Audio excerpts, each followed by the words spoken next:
नमस्कार, मैं Geetanjali Verma, assistant professor in painting, SMM government girls college Bhilwara.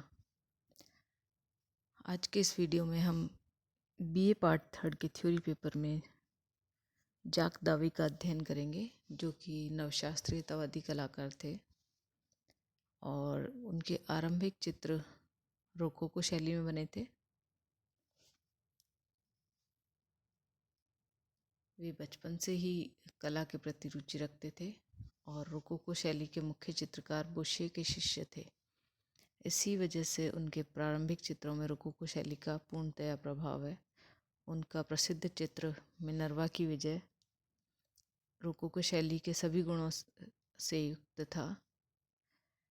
कुछ समय पश्चात दावी अध्ययन के लिए रोम चले गए।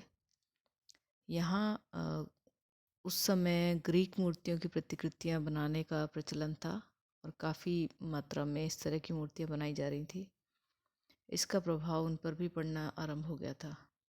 तत्पश्चात उन्होंने ग्रीक कला की विशेषताओं का गहराई से अध्ययन किया और इससे प्रभावित होकर एक प्रसिद्ध चित्र होरेशिया का प्रण ओथ ऑफ होरेती बनाया, जो कि नवशास्त्रीयतावाद का प्रथम चित्र था और तत्कालीन समाज ने इसे बेहद पसंद किया क्योंकि इस चित्र में राजतंत्र संबंधी तत्व निहित थे। उनका एक अन्य चित्र ब्रूटस के पुत्र के निधन की खबर जनता में काफ़ी प्रचलित हुआ और जो कि फ्रेंच राज्य क्रांति के समय में चित्रित किया गया था। जनता को ब्रूटस के क्रांतिवाद ने आकर्षित किया था, जबकि राजनिष्ठ लोगों को सीजर का साम्राज्यवाद प्रिय था।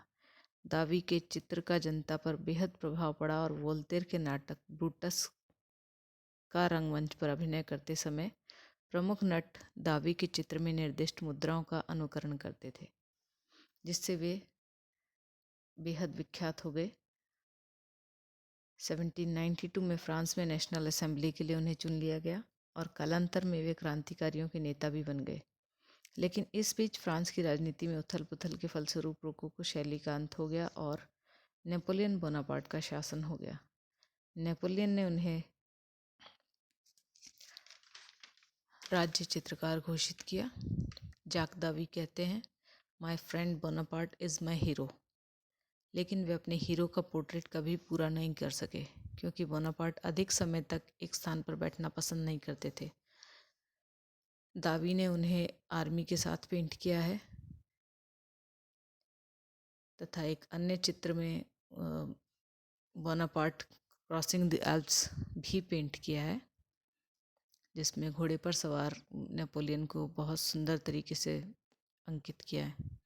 जाक दावी जिस समय क्रांतिकारियों के नेता बन गए, तब उन्हें फ्रेंच चित्रकला में रोमन ग्रीक शैली को पुनर्जीवित किया।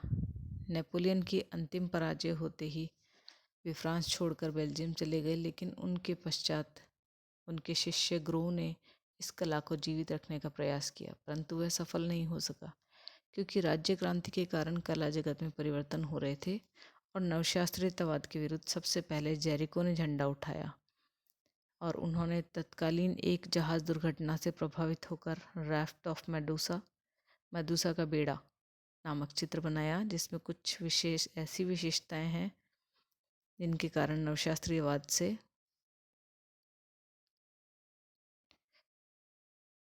जो नवशास्त्रीयतावादी कला है वह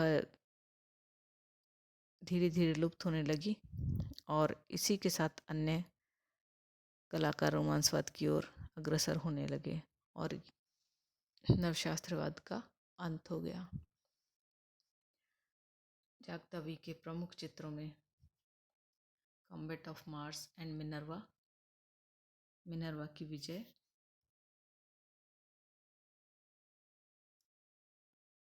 ओथ ऑफ होरेशिया जो कि उस समय का बेहद प्रचलित चित्र था, जिसने लोकप्रियता की पराकाष्ठा पर जाक दावी को पहुंचाया। डेथ ऑफ सोक्रेटिस, सोक्रात की मृत्यु, इसमें हाव भाव बहुत सुंदरता से दिखाए गए हैं। विभिन्न आकृतियों को विभिन्न हाव भावों के साथ दर्शाया गया है। डेथ ऑफ मारा, ये भी उनका बहुत प्रचलित चित्र रहा है। दावी ने सेल्फ पोर्ट्रेट बनाया था, जिसमें बहुत सुंदर रंग संगति का प्रयोग किया गया है। नेपोलियन से प्रभावित होकर दावी ने उनका पोर्ट्रेट करने की प्रयास किया और Napoleon at the Saint Bernard pass नामक एक प्रसिद्ध चित्र उसका बनाया, जो कि उनके विख्यात चित्रों में एक है। इसी के साथ नवशास्त्रीयतावादी कला का जागता का अध्ययन हम समाप्त करते हैं।